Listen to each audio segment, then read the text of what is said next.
So hello students, आप सभी का बहुत स्वागत है एक बार फिर से आपके नर्सिंग गुरुकुल के अमेजिंग प्लेटफॉर्म में।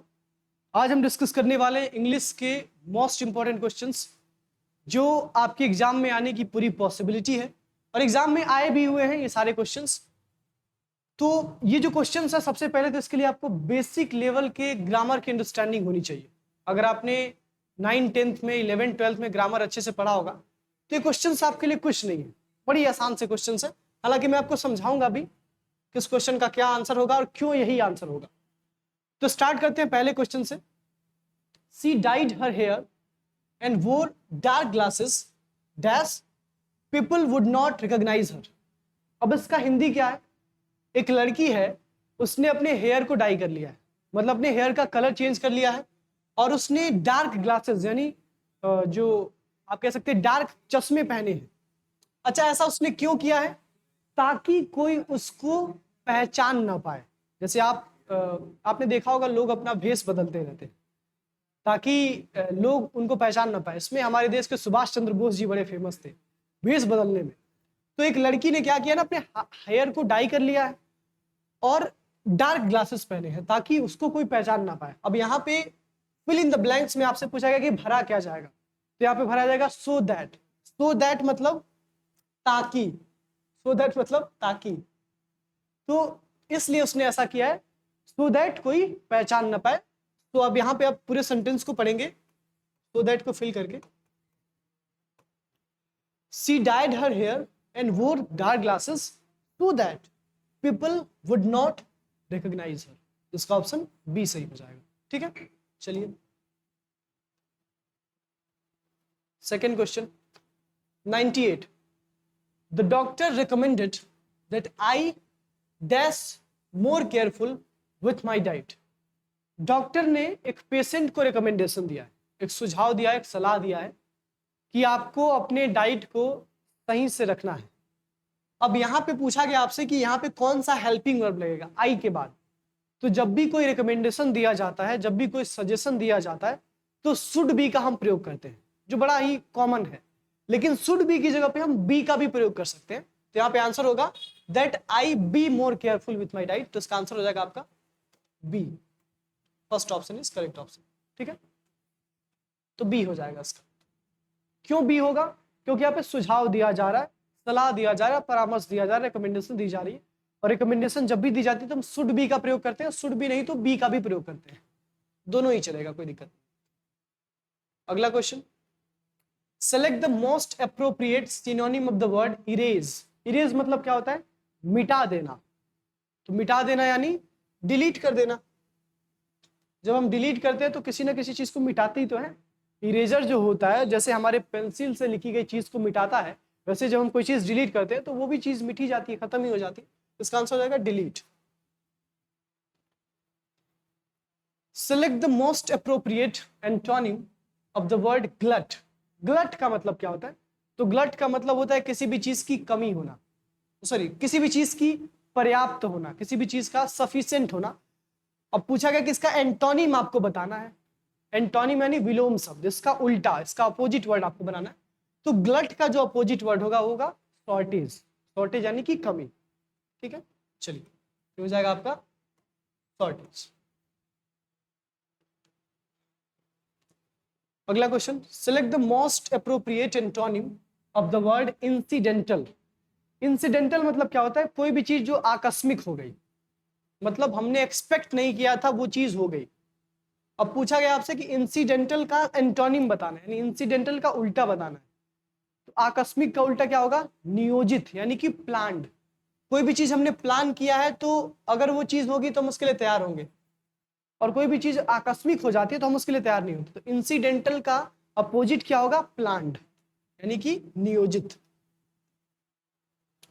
अगला question, select the most appropriate synonym of the word tedious. Tedious का मतलब क्या होता है स्टूडेंट्स? तो टीडियस का मतलब होता है कोई भी चीज जो बहुत ज्यादा थका देती है, बहुत ज्यादा आपको परेशान कर देती है, जिसको हम कह सकते हैं बोरिंग। जैसे अक्सर आपको बहुत सारे ऐसे सब्जेक्ट होंगे जो आपको थका देते हैं, जब आप पढ़ने बैठते हैं तो आप थक जाते हैं, यानी बोरिंग होता है। और कोई भी चीज जिसको पढ़ने में आपको मजा आता है ना, तो आप उसको पढ़ के थकते नहीं है, इवन आप और भी ज्यादा फ्रेश फील करते हैं और भी ज़्यादा एनर्जेटिक फील करते हैं। तो इसका हो जाएगा टीडियस का बोरिंग। सिनोनिम पूछा है, अगर यहीं पे एंटोनिम पूछा होता तो टीडियस का एंटोनिम इंटरेस्टिंग हो सकता था, टीडियस का एंटोनिम एक्साइटिंग हो सकता था। ठीक है, चलिए, लेकिन क्योंकि सिनोनिम पूछा है तो इसका आंसर क्या होगा, बोरिंग ही होगा। ये चीज आप स्पष्ट रखिएगा, एग्जाम में जरूरी नहीं कि जो क्वेश्चन मैं पढ़ा रहा हूं वही आए, उससे संबंधित क्वेश्चंस भी आ सकते हैं। ठीक, select the most appropriate synonym of the word unpredictable. Unpredictable यानी एक ऐसी चीज जिसका प्रिडिक्शन नहीं किया जा सकता, जिसका अनुमान नहीं लगाया जा सकता है, अनप्रिडिक्टेबल उसे कहते हैं। तो अनप्रिडिक्टेबल का आपको सिनोनिम बताना है। अनप्रिडिक्टेबल मतलब जिसका अनुमान नहीं लगाया जा सकता है, तो इसका सिनोनिम क्या होगा, तो अनप्रिडिक्टेबल का सिनोनिम होगा आपका सरप्राइजिंग। सरप्राइजिंग मतलब जो इंसान को आश्चर्यचकित कर दे, आश्चर्य में डाल दे, कोई चीज जो अचानक हो, जिसका हमने कभी एक्सपेक्टेशन न किया हो, कभी उम्मीद न लगाई हो, वो चीज हो जाए तो वो सरप्राइजिंग चीज होती है। ठीक है, चलिए, select the most appropriate antonym of the word Jubilant. Jubilant का मतलब होता है एक व्यक्ति जो बहुत उल्लासित है, जो बहुत ज्यादा खुश है, जो बहुत ज्यादा प्रसन्नचित है। तो जुबिलेंट का क्या हो जाएगा, हैप्पी। सिंपल है, याद रखिएगा जुबिलेंट वर्ड का मतलब क्या होता है, खुश होना, उल्लसित होना, प्रसन्नचित होना। तो जुबिलेंट का सिनोनिम हो जाएगा आपका हैप्पी। और यहीं पे अगर एंटोनिम पूछा होता तो एंटोनिम में डिप्रेस्ड भी हो सकता था, सैड भी हो सकता था। ठीक है, अगला, choose the word that is spelled correctly. अब यहाँ पे स्पेलिंग टेस्ट आपकी की जा रही है। बचपन में आपको स्पेलिंग लिखना सिखाया जा रहा होगा, जब आप इंग्लिश लिखना सीख रहे होंगे, पढ़ना सीख रहे होंगे, तो उस समय आपको स्पेलिंग सिखाया जा रहा होगा किसी भी वर्ड का। अक्सर आप वर्ड्स की स्पेलिंग गलत करते थे। अब देखो वो चीज यहाँ पे भी इंप्लीमेंट की जा रही है। अब यहाँ से आपको पूछा जा रहा है कि इसमें से बताइए कौन सा वर्ड है जो सही तरीके से उसकी स्पेलिंग दी गई है। तो एम्बैरेसमेंट की स्पेलिंग क्या होती है, पहले आप अपने मन में सोचिए। एम्बैरेसमेंट की स्पेलिंग अपने मन में सोचिए, फिर इन ऑप्शंस को देखिए। जब आप इन ऑप्शंस को देखेंगे तो लगेगा सारे के सारे ऑप्शंस सेम है, लेकिन इसमें डिफरेंस है। यहाँ पे देखिए, इस एम्बैरेसमेंट में एस 2 बार है और आर 1 बार है।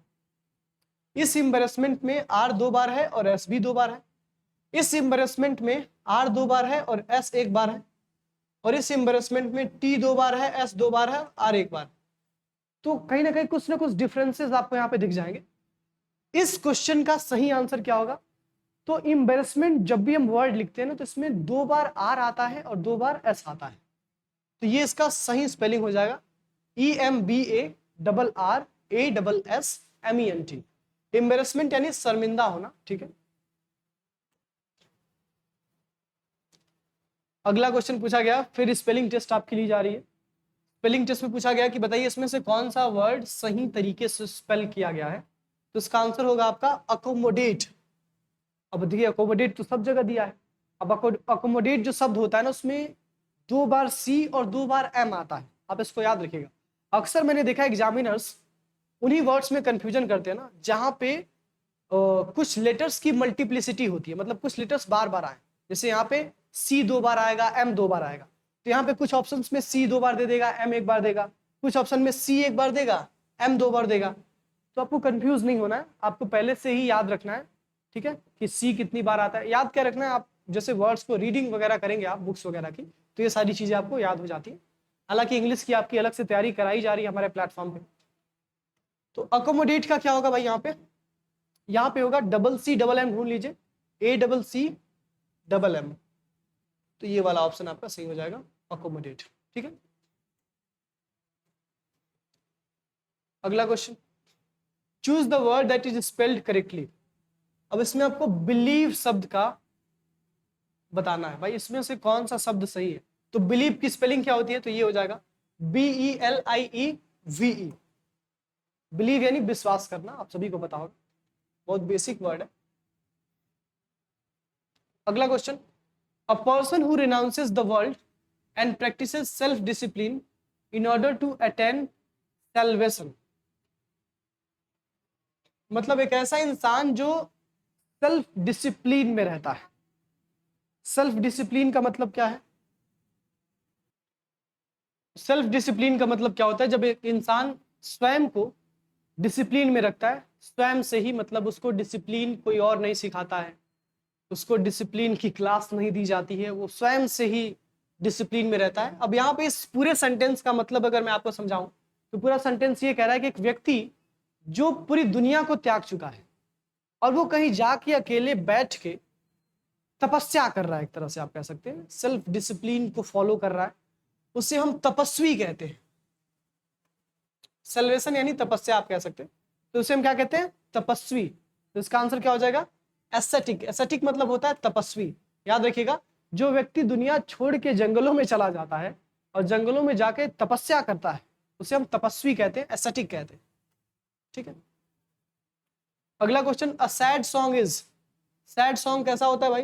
तो sad song is dirge. Dirge मतलब होता है शोक गीत।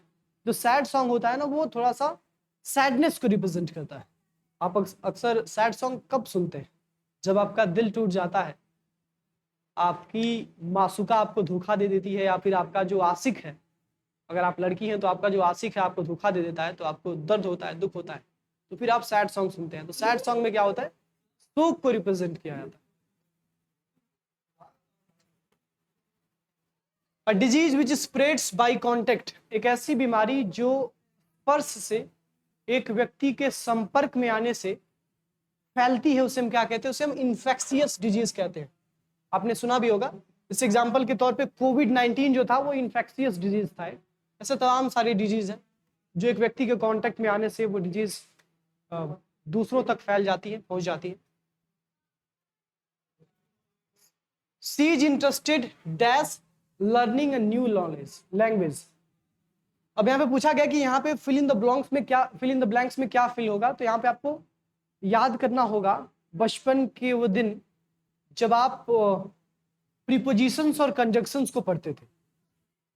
अब यहाँ पे क्या यूज होगा भाई? तो यहाँ पे यूज होगा इन। शी इज इंटरेस्टेड इन, यानी वो नई भाषा को सीखने में इंटरेस्टेड है, यानी इच्छुक है। तो सीखने में जो होता है उसके लिए अंग्रेजी शब्द क्या होती है? इन होती है। तो she is interested in learning a new language, वो एक नई भाषा को सीखने में इच्छुक है। ठीक है, अगला, ही रैन द हाउस। अब कोई दौड़ते हुए घर में घुस रहा है तो उसके लिए क्या प्रीपोजिशन का प्रयोग करेंगे? तो जब भी कोई ऑब्जेक्ट मूव करता है, मूव करते हुए कहीं जाता है, तो उसके लिए हम इनटू शब्द का प्रयोग करते हैं। इसका आंसर क्या हो जाएगा? Into. He ran into the house. ठीक है, जब भी मूवमेंट होगा ना तो इनटू शब्द का प्रयोग करेंगे हम। अगला, I usually dash for a week every morning. तो I usually go for a week, go for a walk, week नहीं sorry, go for a walk every morning. मतलब सामान्यतः मैं रोज मॉर्निंग में वॉक के लिए जाता हूं, टहलने जाता हूं। तो आई यूजुअली गो होगा यहाँ पे। गो क्यों होगा? क्योंकि ये प्रेजेंट इंडेफिनिट का सेंटेंस है। किसका सेंटेंस है ये? सॉरी, ये आपका प्रेजेंट इंडेफिनिट का सेंटेंस है, और यहाँ पे इसीलिए गो शब्द का प्रयोग किया जाएगा। गो का ही क्यों, गोज का क्यों नहीं? क्योंकि आई जो है इसके साथ हमेशा गो जाता है। आई को हम डीम्ड प्लूरल मानते हैं। आई प्लूरल है नहीं, लेकिन फिर भी प्लूरल मान के चलते हैं, प्लूरल की तरह इसको ट्रीट करते हैं प्रेजेंट इंडेफिनिट सेंटेंस में, प्रेजेंट इंडेफिनिट टेंस में, सॉरी सेंटेंस में। ठीक है, चलिए, convert it into passive voice. What are you doing here. इसको पैसिव वॉइस में कन्वर्ट करना है। तो इसका पैसिव वॉइस क्या होगा? What are you doing here she asked me. तो उसका होगा she wanted to know what I was doing here. क्या करना है आपको? कोई आपसे पूछ रहा है कि आप क्या कर रहे हैं, तो इसका मतलब ये कि कोई ये जानना चाहता है, कोई ये जानना चाहता है कि आप क्या कर रहे हैं। तो इसका आंसर हो जाएगा she wanted to know what I was doing here. Simple है, कुछ नहीं करना है। आस्क्ड बिल्कुल नहीं होगा, क्योंकि ये पैसिव वॉइस में बदलने के लिए कहा है, ये इनडायरेक्ट स्पीच में बदलने के लिए नहीं कहा। ठीक है, अगला question, convert it into indirect speech. The lawyer said to his client we will win the case. Simple है, डायरेक्ट स्पीच में दिया है, इनडायरेक्ट स्पीच में बदलना है। सबसे पहले आपको रूल पता होगा, सैड टू को टोल्ड में बदल देंगे। ठीक है, इसके बाद हिज क्लाइंट को रखेंगे, फिर यहां पे इन्वर्टेड कॉमा को हटा देंगे और दैट लगा देंगे। फिर वी जो है ना, ये किस पर्सन का प्रोनाउन है? First person. तो फर्स्ट पर्सन में चेंज होता है किसके हिसाब से? सब्जेक्ट के हिसाब से, द लॉयर। अब वी की बात की जा रहा है, वी का बात किया जा रहा है, तो वी में कौन आएगा भाई? वी में दोनों आएंगे। लॉयर कह रहा है अपने क्लाइंट से कि हम लोग ये केस जीत जाएंगे। हम लोग मतलब लॉयर भी और क्लाइंट भी, अगर केस जीतेंगे तो लॉयर भी जीतेगा और क्लाइंट भी जीतेगा उसका। तो यहाँ पे अप्रोप्रिएट वर्ड क्या होगा? वी की जगह पे हम दे का प्रयोग कर सकते हैं। हालांकि आप कहेंगे सर यहाँ पे तो वी की जगह पे ही का प्रयोग होना चाहिए, क्योंकि सब्जेक्ट के हिसाब से अगर चेंज करेंगे तो यहाँ पे लॉयर है, लेकिन ये जो वी है ना, इसमें ये क्लाइंट का भी नाम इंक्लूडेड है, क्लाइंट भी इसमें इंक्लूडेड है, इसलिए हम यहाँ पे प्लूरल सब्जेक्ट का यूज करेंगे, यहाँ पे दे का प्रयोग करेंगे। ठीक है, तो यहाँ पे होगा the lawyer told his client that दे मतलब दोनों जीतेंगे ना, लॉयर भी जीतेगा और उसका क्लाइंट भी जीतेगा। दैट दे वुड, विल को हम वुड में बदल देते हैं, आपको पता होगा, they would win the case. इसका आंसर हो जाएगा the lawyer told his client that, नहीं ये नहीं होगा, शुड नहीं होगा। The lawyer told the client that they would win the case. ठीक है, ये वाला सही है आपका। The lawyer told the client, अच्छा हिज क्लाइंट तो दिया नहीं यहाँ पे।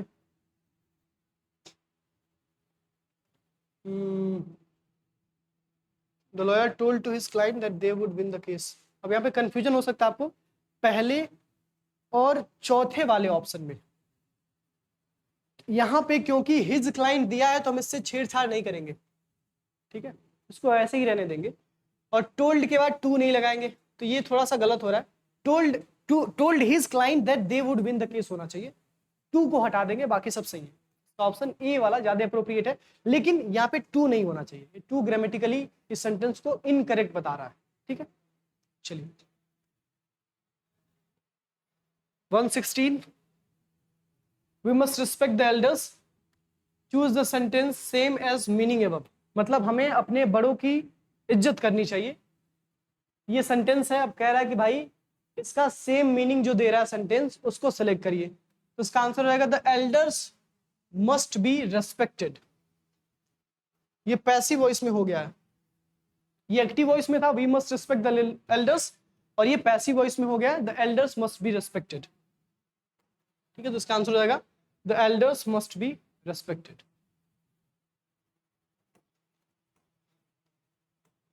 चलिए अगला question, choose the correct form of verb she to school every day. तो she goes to school every day, सबको पता होगा वह रोज स्कूल जाती है, क्योंकि ये प्रेजेंट इंडेफिनिट टेंस का सेंटेंस है, तो यहाँ पे गोज का प्रयोग करेंगे। गोज का ही क्यों? क्योंकि सब्जेक्ट सी है और सी सिंगुलर है, इसीलिए हम यहाँ पे गोज शब्द का प्रयोग करेंगे, गोज वर्ड का प्रयोग करेंगे। ठीक, अगला, identify the sentence with correct punctuation. What is your name? तो भाई यहाँ पे क्वेश्चन पूछा जा रहा है तो क्वेश्चन मार्क होना जरूरी है। आपका नाम क्या है? What is your name. भाई क्वेश्चन पूछा जाता है तो हमेशा क्वेश्चन जब भी किसी सेंटेंस में पूछा जाएगा तो उसके एंड में क्वेश्चन मार्क जरूर होता है। तो इसका हो जाएगा what is your name with question mark. Question mark नहीं था तो ये पंक्चुएशनली ये सेंटेंस सही नहीं था, लेकिन अब ये सही हो चुका है क्योंकि इसमें क्वेश्चन मार्क है। Select the correct meaning of the item break the ice. Break the ice का मतलब क्या होता है? आइस रिप्रेजेंट करता है खामोशी को, शांति को, और आइस को ब्रेक करने का मतलब क्या है? खामोशी को तोड़ देना। खामोशी को तोड़ देना यानी बातचीत करना। तो ब्रेक द आइस का मतलब होगा टू स्टार्ट कन्वर्सेशन, बातचीत प्रारंभ करना। ठीक है, अगला, which one is a compound sentence. अच्छा, कंपाउंड सेंटेंस किसे कहते हैं भाई? जब दो सेंटेंसेस को किसी कंजंक्शन से जोड़ा जाता है तो वो एक कंपाउंड सेंटेंस बन जाता है। दो सेंटेंसेस यानी जब दो सिंपल सेंटेंसेस को एक कंजंक्शन से जोड़ा जाए, एक कोऑर्डिनेटिंग कंजंक्शन से जोड़ा जाए। कोऑर्डिनेटिंग कंजंक्शन भी चार प्रकार के होते हैं, आपने पढ़ा होगा। रिलेटिव कंजंक्शन होता है, आपका अल्टरनेटिव कंजंक्शन होता है, ऐसे चार अलग अलग प्रकार के कंजंक्शन होते हैं। तो अगर दो सिंपल सेंटेंसेस को एक कंजंक्शन से जोड़ा जा रहा है, कौन सा कंजंक्शन? कोऑर्डिनेटिंग कंजंक्शन, तो उससे एक कंपाउंड सेंटेंस यानी यौगिक वाक्य का निर्माण होता है। तो कंपाउंड सेंटेंस कौन सा होगा इसमें? She runs fast but he walks slowly. अब यहाँ पे ध्यान से आप देखेंगे तो सी रन्स फास्ट, ये एक सिंपल सेंटेंस है, और ही वॉक्स स्लोली ये भी एक सिंपल सेंटेंस है, और इन दोनों सिंपल सेंटेंस को जोड़ दिया गया है बट से। बट क्या है? तो बट एक एडवर्सेटिव कंजंक्शन है, एडवर्सेटिव कंजंक्शन जो कि कोऑर्डिनेटिंग कंजंक्शन का एक प्रकार होता है। ठीक है, चलिए, तो ये थे आपके क्वेश्चंस इंग्लिश के। हमारे ऐप पे एक सीरीज चल रही है क्लियर टेस्ट के नाम से, which is free for every student.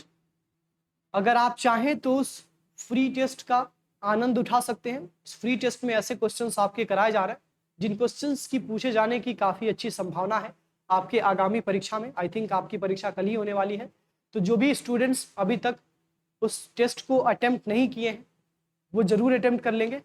Exam से पहले आपका एक एग्जाम हो जाएगा और आप स्वयं का मूल्यांकन कर पाएंगे, स्वयं को इवेल्युएट कर पाएंगे कि आप कहाँ एग्जिस्ट करते हैं।